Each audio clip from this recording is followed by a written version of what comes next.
चुनाव हो रहा था तो तब कह रहे थे कि हम यहाँ लाखों लोगों को रोजगार देने का काम करेंगे।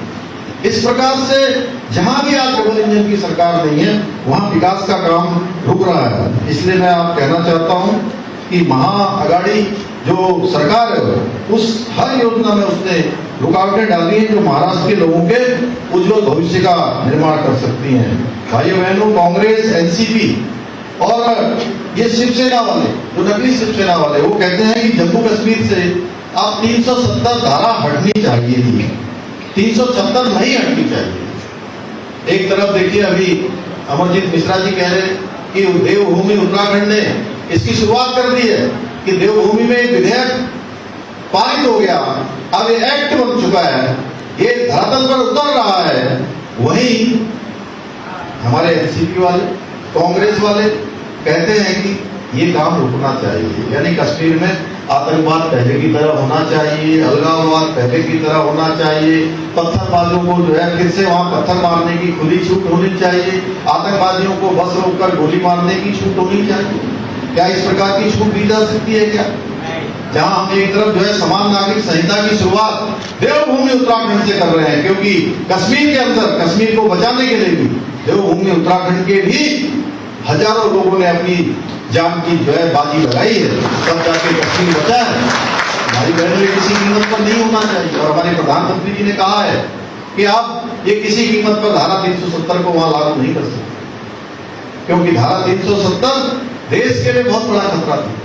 उसको समाप्त करने का काम हमने समान नागरिक संहिता उत्तराखंड में लाकर, जिस प्रकार से गंगा, माँ गंगा देवभूमि उत्तराखंड से निकलती है, उसी प्रकार से समान नागरिक संहिता की जो गंगा है वह भी देवभूमि उत्तराखंड से निकल रही है और पूरे देश को इसका लाभ मिलने वाला है। भाइयों बहनों, मैं आपको आश्वस्त करना चाहता हूँ कि प्रधानमंत्री आदरणीय मोदी जी के रहते हुए इनकी 4 पुश्तें भी ये कभी जो है कि धारा 370 को अब वहां लागू नहीं कर सकती हैं। भाइयों बहनों, ये महाअगाड़ी वालों तुष्टीकरण की भी जो है सभी सीमाएं पार कर दी हैं।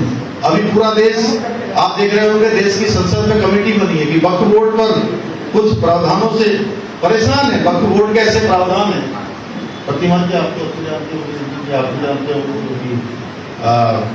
वक्फ बोर्ड के लिए हमारे यहाँ से भी सुझाव मांगे गए थे। हमारे यहाँ भी बहुत सारे ऐसे प्रकरण हैं और जब पूरा देश इनसे परेशान है और केंद्र सरकार इन प्रावधानों में बदलाव करने के लिए संसद में बिल लेकर आई, तो ये महाअगाड़ी वाले आज उसका भी विरोध कर रहे हैं। इतना ही नहीं, कांग्रेस की सरकार जहां कर्नाटका में है, इनकी शहर पर वक्फ बोर्ड ने एक पूरे गांव की जमीन को वक्फ बोर्ड की जमीन घोषित कर दी है। उसके अंदर मंदिर, किसानों की जमीनें, जो जमीन थी वो सारी की सारी उसमें शामिल थी।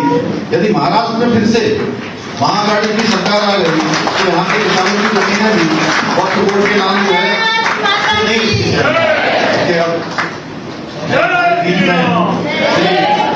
श्री आशीष जी आ गए हैं और मैं आप सबके प्रिय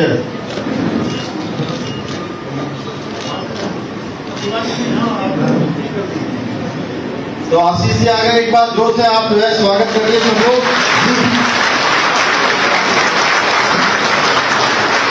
भाइयों बहनों, ये कांग्रेस और महाअगाड़ी गैंग मिलकर ये देश में एक बहुत बड़ा एक षड्यंत्र कर रहे हैं और ये हमारे लोगों को, सब लोगों में आपस में फूट डाल के SC, ST, OBC ये उनका जो आरक्षण है वो भी हड़पना चाहते हैं। अनेक प्रकार के षड्यंत्र कर रहे हैं देश के अंदर। हम सभी जानते हैं कि पिछले चुनाव में भी जिस प्रकार से इन्होंने लोगों में भ्रम फैलाने का काम किया है। और ये क्या करते हैं, कर्नाटका में इनकी सरकार वहां उन्होंने एक वर्ग विशेष के लोगों को जो आरक्षण दे दिया। जब संयुक्त रूप से कर्नाटका और तेलंगाना एक थे उस समय भी इन्होंने इसी प्रकार की चाल की। अब ये महाराष्ट्र में भी इसी प्रकार का षड्यंत्र कर रहे हैं। एक और तो जातियों में लोगों को बांटने की साजिश कर रहे हैं। देश के अंदर 50 सालों से ज्यादा समय तक देश के अंदर इनकी सरकारें रही, उस समय इन्होंने कोई काम नहीं किया। आज मोदी जी के नेतृत्व में लगातार देश के अंदर एक से बड़े ऐतिहासिक फैसले हो रहे हैं, देश को आगे बढ़ाने का काम हो रहा है। आज देश का नाम पूरी दुनिया के अंदर वैश्विक रूप से आज भारत का मान सम्मान बढ़ रहा है। मैं अभी एक पूरे देश दुनिया में काम करने वाले एक बड़ी कंपनी के एमडी के साथ यात्रा में आया, तो मेरी अचानक उनसे जान पहचान की, उनसे मैंने पूछा कि आप विदेशों में भी जाते हैं तो आप कैसा महसूस करते हैं?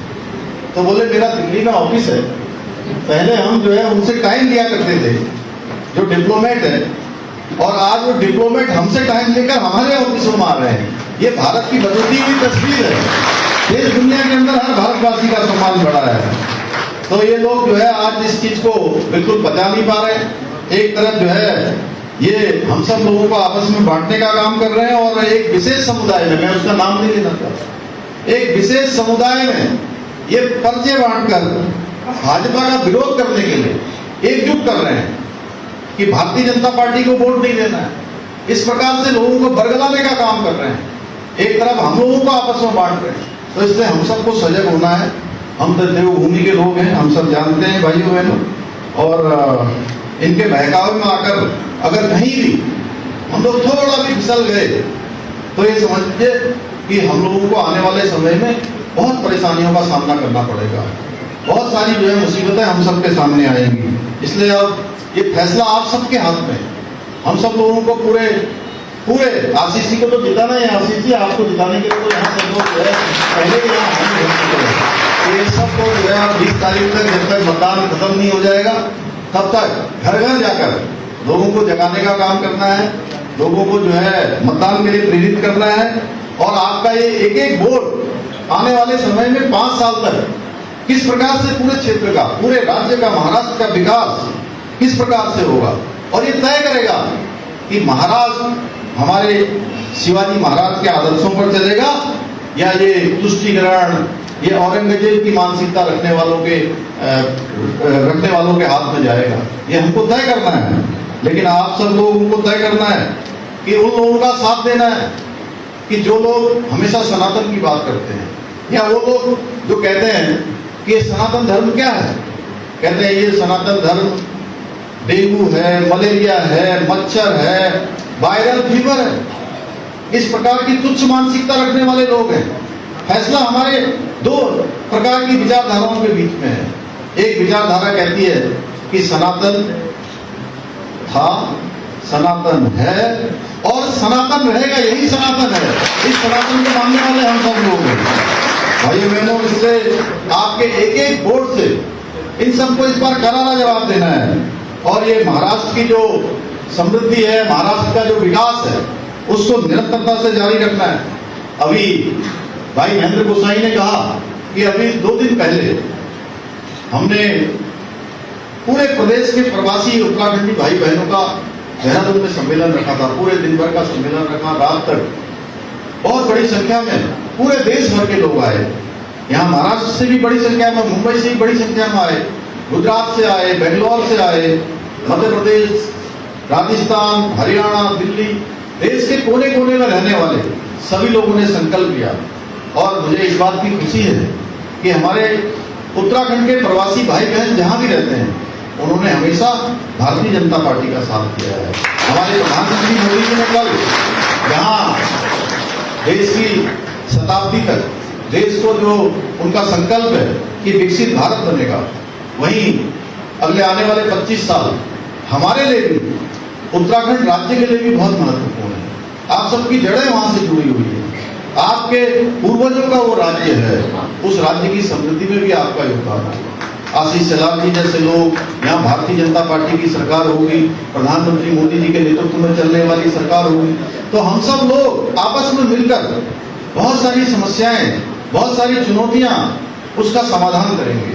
इसलिए मैं आप सबसे आज यहाँ निवेदन करने के लिए आया हूँ कि आपका एक एक वोट। अभी हमने दिवाली मनाई है, कितने दिन हुए दिवाली के? 10 दिन हुए। और दूसरी दिवाली हमको 23 तारीख को मनानी है। और जो हमारा आशीष जी का जो है कमल का फूल वाला बटन, लोगों से कहना है उसको जो है प्रातः काल से हमने खूब दबाना है। सबसे दबाने के लिए कहना है, कोई घर में नहीं रहना कि नहीं आज तो वोटिंग हो रही है, छुट्टी हो गई, हमारे एक वोट से क्या होगा। अभी उन्होंने बताया ना महेंद्र जी ने कि 48 वोटों से जीते थे हम लोग वहां, अभी लोकसभा का चुनाव 48 वोटों से। तो इसलिए कमल के फूल वाला बटन इतना दबा दीजिए, दबा दीजिए, दबा दीजिए, दबा दीजिए, बिल्कुल उसको अंदर डाल दीजिएगा 20 तारीख को। और 23 तारीख को जब बाहर निकलेगा, एक दिवाली अभी हुई है, दूसरी दिवाली जिस दिन आशीष जी यहाँ महाराष्ट्र की जो विधानसभा है उसमें बिल्कुल ऐतिहासिक मतों से जीतेंगे। तो मैं भी इनको फोन करूंगा सवेरे 10 बजे कि आशीष भाई हम लोग जो है एक तरफा हो गया है कि नहीं हो गया, तो मैं हम भी निश्चित हो जाएंगे कि माँ गंगा के प्रदेश से, यमुना जी के प्रदेश से, 4 धामों के प्रदेश से, है देवभूमि से मैं यहाँ आया हूँ और देवभूमि के साक्षात प्रतिनिधि आप सब लोग यहाँ उपस्थित हैं। तो मुझे पूरा भरोसा है कि आप सब लोग जो है पूरी जी जान से आशीष जी के लिए काम करेंगे, पूरी भारतीय जनता पार्टी के लिए काम करेंगे। इतना ही मैं आप सबसे निवेदन करने के लिए आप सबके बीच में आया। आप सबका बहुत बहुत